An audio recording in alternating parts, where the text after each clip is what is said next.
आज की वीडियो उन लोगों के लिए है जो कंफ्यूज हैं कि खुद का घर ले कि रेंट पे ले। तो आज इस वीडियो के बाद में आपको 100% पता चल जाएगा कि आपको खुद का घर लेना चाहिए या नहीं लेना चाहिए। इसमें हम ब्रीफली डिस्कस करेंगे आपके फाइनेंशियल एंगल से, प्रैक्टिकल एंगल से और आपके इमोशनल एंगल से। तो आपको इस वीडियो के बाद में आपको खुद को पता चल जाएगा कि हमें घर लेना चाहिए या रेंट पे रहना चाहिए। जो लोग रेंट पे रहने के लिए बोलते हैं उनके हिसाब से एक बार देख लेते हैं। जो लोग रेंट पे रहने के लिए बोलते हैं वो बताते हैं कि अगर सपोज़ आप कोई घर खरीद रहे हो जिसकी 25 लाख कीमत है, वो घर आपको सिर्फ 5,000 महीने के रेंट पर आसानी से मिल सकता है और आप सालाना ऑलमोस्ट आपको सिर्फ इसका 60,000 रुपये जाएगा। और वो कंपैरिजन करते हैं कि सपोज़ आपने ज़्यादा से ज़्यादा अगर कोई घर ख़रीदा तो उसकी कम से कम आपकी 20 से 25 साल तक की EMI आएगी, जो कि 17,000 के करीब होगी। अप्रॉक्सीमेट 20 ईयर्स का अभी का करंटली रेट ऑफ इंटरेस्ट 8.5 है। उसके हिसाब से पकड़ें तो लगभग आपकी 5 लाख डाउन पेमेंट कर दिया और 20 लाख का आप फ्लैट परचेज करते हो तो उसकी EMI अप्रॉक्सीमेट आपको 17,000 के करीब आने वाली है, राइट। दूसरी चीज़ वो लोग बताएंगे आपका कि भाई आपका अगर सपोज़ आप कोई घर खुद खरीद लेते हो तो उस पर आपको मेंटेनेंस जाएगा जो कि 2 से 3% और 2% के करीब आपका स्क्वायर फीट पे लगता है। फ्लैट्स में कई जगह एक टोटल लमसम अमाउंट ले लिया जाता है 1.5 से 2 लाख के करीब का। तीसरा एक वर्कआउट होता है कि आपका डाउन पेमेंट। आप अगर घर खरीदोगे तो आपको डाउन पेमेंट देना पड़ेगा जो कि 2 से 3 लाख, 4 लाख, 5 लाख या फिर आप जिस हिसाब से आपके फ्लैट की कॉस्टिंग है उसका, क्योंकि बैंक आपको जो फंडिंग करेगा वो आपका अगर 30 लाख बिलो कोई फ्लैट है उसमें आपको bank 90 to 95% of agreement value आपको फंडिंग करेगा। अगर 30 लाख से ऊपर आपकी फ्लैट की कॉस्टिंग है तो बैंक आपको 85 से लेके 90% तक फंडिंग कर सकता है। कई बैंक 80% ही करते हैं। तो इसमें डाउन पेमेंट मैनेज करना पड़ेगा। तो यहाँ पर जो लोग रेंट पे रहने का सजेशन देते हैं वो बताते हैं कि भाई आप अगर खुद इतनी हेडेक क्यों लेनी, जब आप बिना घर में आराम से 5,000 रुपये रेंट पे करके इजीली रह सकते हो, तो जिसमें आपको डाउन पेमेंट नहीं देनी है पहला, दूसरा आपको कोई EMI नहीं पेड करनी है, राइट, तीसरा आपको कोई मेंटेनेंस की हेडेक नहीं, राइट। तो ये चीज़ें बताते हैं और लास्ट में आपको बता देते हैं कि भाई आपको एनुअली उसके ऊपर आपको गवर्नमेंट टैक्स भी पेड करना है, राइट। तो ये सारी चीज़ें बताकर जब आप ये चीज़ें देखेंगे तो आपको लगेगा हाँ भाई रेंट पे रहना काफ़ी ज़्यादा बेटर है कंपैरेटिवली खुद का घर खरीदने के। पर ये आधा सच है, आधा अधूरा सच देखोगे तो कोई भी चीज़ आपको सही लगेगी। अब बात करते हैं पूरे सच की। पूरा सच है क्या, अब जानते हैं पूरा सच। कितने आसानी से आपको बता दिया गया कि सिर्फ 2 से 3% फ्लैट की कॉस्टिंग का आप पेड करके इजीली रह सकते हो, जो कि आपका रेंट 5,000 या फिर साल का 60,000 रुपीज़ पेड करके आप आसानी से उसी घर में रह सकते हो। बट अब आपको ये चीज़ों से कुछ चीज़ें नहीं बताई गई है, वो है आपका हर साल आपका रेंट 6 से लेके 8% तक हर साल आपका बढ़ता हुआ जाएगा, जो कि बट अगर आपने खुद का घर लिया होता यहीं पे तो आपकी EMI एक फिक्स अमाउंट रहती जो कि आने वाले 20 साल तक। अब देखिए जो रेंट आप अभी 5,000 रुपीज़ पेड कर रहे हो 6 to 8% के अकॉर्डिंगली अगर ये 10 साल आने वाले 10 सालों में ये अमाउंट हो जाएगा आपका डबल, जो कि हो जाएगा आपका 10,000। सेम हैज़ इट इज़ वहीं पे आपका घर है तो 10 साल बाद भी आपकी वही EMI रहने वाली है जो आपने स्टार्टिंग में ली हुई थी। बट उसकी जगह आप अगर हिम्मत करके घर ले लेते हो खुद का तो आपको सिर्फ 17,000 EMI आएगी। अब इसमें एक चीज़ देखिए, हाँ मानता हूँ कि जब आप खुद का घर लेते हो तो स्टार्टिंग में थोड़ी सी दिक्कत रहती है कि 4 to 5 ईयर्स थोड़ी सी EMI हम मैक्सिमम EMIs ले लेते हैं, तो उसमें थोड़ा सा दिक्कत रहता है कि धीरे धीरे, बट वो जैसे जैसे 2 साल 3 साल आपके बीतते हैं, आपकी सैलरीज बढ़ती हैं, आपकी इनकम सोर्सेज बढ़ते हैं, तो वो क्योंकि आपकी फिक्स सैलरी है तो वो धीरे धीरे मैनेज होने लगती है। फिर आपको 4 to 5 ईयर्स के बाद में ईजी लगता है और काफ़ी ईजीली आप पेड कर पाते हो और 20 ईयर्स में आपका एक अपना खुद का घर हो पाता है। बट अगर आप आज घर खरीदने का डिसीजन लेते हो जिसमें आप अभी यंग हो और आज आप वो EMI ईज़िली पेड कर सकते हो और आने वाले समय में वो आपका 20-25 साल में बिना हेडेक के आपका वो घर ईज़िली आपका हो पाएगा। आप अभी कमाते हो, आपके पास में इनकम सोर्सेस हैं, आप अभी EMI भर सकते हो, बट जब अगर सपोज़ आपने अगर डिसाइड किया मुझे रेंट पे ही रहना है, मुझे घर खरीदना ही नहीं है, तो रेंट एवरी ईयर बढ़ते जाएगा और एवरी 10 ईयर्स में वो रेंट आपका डबल होते रहेगा। अब एक बात सोच के देखिए आप कि जब आप रिटायरमेंट ले चुके होंगे, आप 50 की उम्र में, 55 की उम्र में, 60 की उम्र में, तो उसके बाद में क्या आपके पास में जब इनकम सोर्सेज नहीं रहेंगी, अर्निंग सोर्सेज नहीं रहेंगी, तो उस टाइम पे आप रेंट कैसे पेड करेंगे। और आप अंदाज़ा लगाइए जब 10 साल में रेंट डबल हो जाता है तो आने वाले समय में जब 30 साल, 40 साल, 20 साल, 25 साल के बाद में रेंट कितना बढ़ चुका होगा। तो फिर लोग घर खरीदने में कहाँ पे प्रॉब्लम क्रिएट करते हैं? लोग क्या करते हैं, अपनी सैलरी का मैक्सिमम EMIs, होम लोन की EMIs में कन्वर्ट करा लेते हैं। जैसे कि एक एग्जांपल से समझते हैं, किसी की सैलरी अगर 1 लाख रुपीज़ है, मैक्सिमम लोन में EMIs को कन्वर्ट कर देते हैं, फ्लैट महंगे से महंगा लेने की कोशिश करते हैं। आप ये चीज़ याद रखिए, आपकी जो सैलरी है उसका 25 से 30% से ज़्यादा आपकी EMI नहीं होनी चाहिए।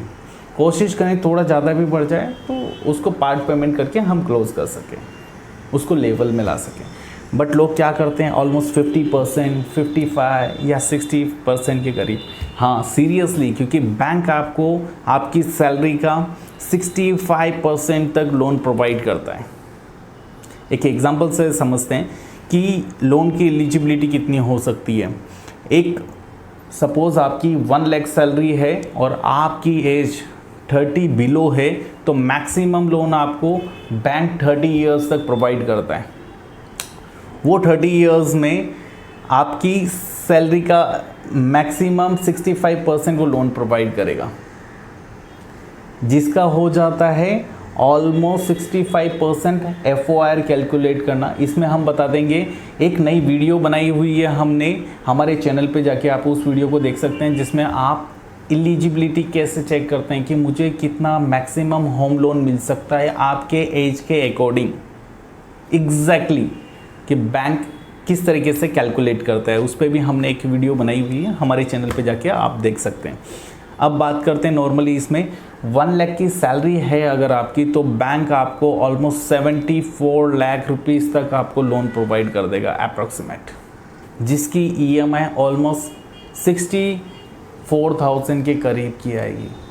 अब आप सोचिए, यहीं पे लोग प्रॉब्लम क्रिएट करते हैं घर खरीदने में। ये सबसे बड़ी दिक्कत ये करते हैं कि वो अपनी EMI को काफ़ी ज़्यादा ले लेते हैं। अपनी EMI को इस तरीके से रखिए कि ऑलमोस्ट आपकी सैलरी का 30% के नियर बाय में ही आपकी EMI जानी चाहिए। एक प्रॉब्लम आती है, अब कहाँ आ सकती है उसका बेस्ट एग्जांपल मैं आपको बता के देता हूँ। जैसे आज से 2 साल पहले, 2 से 3 साल पहले, कोविड के पहले हैं, ऑलमोस्ट रेट ऑफ इंटरेस्ट आपकी होम लोन की 6.70 थी। वही रेट ऑफ इंटरेस्ट बढ़कर अभी 8.5 से 9% के करीब पहुंच चुकी।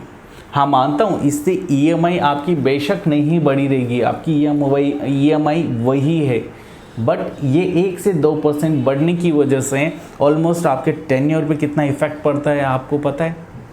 आपका जो 20 साल का लोन था वो सीधा 25 से 30 साल के करीब का पहुंच गया होगा। तो इस तरीके की सिचुएशन से तभी आप बाहर आ सकते हैं जब आपने अपनी EMIs को कंट्रोल में रखा हो। तो इस तरीके की सिचुएशंस जब आती हैं तब आप अपनी टेन्योर को कम करके आप अपने इंटरेस्ट को बचा सकते हैं। वैसे नॉर्मली हम देखें, जैसे अभी आवास योजना करके स्कीम्स थी जो ऑलमोस्ट आई थिंक अभी बंद हो चुकी हैं। 2,67,000 प्रधानमंत्री आवास योजना मिलती थी। अभी almost every year 2 lakh rupees आपको टैक्स में बेनिफिट मिल जाता है। इन दोनों को अगर कम करें उसमें से इंटरेस्ट रेट में से, तो ऑलमोस्ट आपको ना के 6 to 7% का ही इंटरेस्ट रेट लग रहा है। और जो तो आपको पता ही है 6 to 7% तो अपनी इन्फ्लेशन रेट है, महंगाई दर जो हर साल बढ़ रही है। तो ऑलमोस्ट ये पकड़ के चलिए आपको फ्री ऑफ कॉस्ट बिना इंटरेस्ट के आपको बैंक पैसा दे रही है। तो फिर लोगों को और कहाँ प्रॉब्लम आती है घर परचेज़ करने में कि उनकी प्रॉपर्टी की वैल्यूज़ नहीं बढ़ती हैं। तो वो है सबसे पहले एक प्रॉपर्टी इन्वेस्टमेंट करते समय हमें थोड़ा सा एक इन्वेस्टिगेशन करना बहुत ज़रूरी है, राइट। आप जब प्रॉपर्टी परचेज़ कर रहे हो तो उसमें देखो मेरे हिसाब से 3 एरियाज़ होते हैं, एक डेवलप्ड एरिया, अनडेवलप्ड एरिया और एक डेवलपिंग एरियाज़। पहले बात करते हैं डेवलप्ड एरियाज़। वो एरिया जो ऑलरेडी पूरे डेवलप हो चुके हैं, वहाँ पे इंफ्रास्ट्रक्चर नियर बाय स्टेशन के 10-10 किलोमीटर 15 किलोमीटर पे ऑलरेडी सारे इंफ्रास्ट्रक्चर्स आ चुके हैं, डोमिनोज़ हैं, रोड्स अच्छे हैं, बड़े बड़े कॉलेजेस हैं, स्कूल्स हैं। तो वहाँ पर कॉस्टिंग ऑलरेडी काफ़ी हाई हो चुकी होगी, मेट्रोज आ चुके हैं, राइट। तो वहाँ पर कॉस्टिंग काफ़ी हाई हो चुकी होगी। एक होता है मोस्टली लोग क्या करते हैं अनडेवलप्ड एरिया में कई बार जाके अपनी प्रॉपर्टी इन्वेस्टमेंट कर देते हैं या फिर प्रॉपर्टी परचेज़ कर लेते हैं एक खुद के लिए रहने के लिए या फिर इन्वेस्टमेंट पर्पज़ से ऐसी जगह पे जाके बना देते हैं जहाँ पर उसका एप्रिसिएशन अच्छे से वैल्यूज़ नहीं बढ़ पाती हैं, उसकी एप्रिसिएशन वैल्यूज़ नहीं बढ़ पाती हैं, उसकी रेट नहीं बढ़ पाती हैं। तो एक एग्ज़ाम्पल पकड़ते हैं कि सपोज़ आपने एक ऐसे आउटसाइड एरिया में जाके एक अच्छा लैंड परचेज़ किया और उसके ऊपर आपने एक घर बनाया जिसकी कीमत ऑलमोस्ट आपने 70-80 लाख रुपए उसके ऊपर खर्चा कर दिया। पर आजू बाजू में कोई ही रेलवे स्टेशन नहीं है नियर बाय में या फिर कोई इंफ्रास्ट्रक्चर्स नहीं है, रोड वगैरह नहीं है।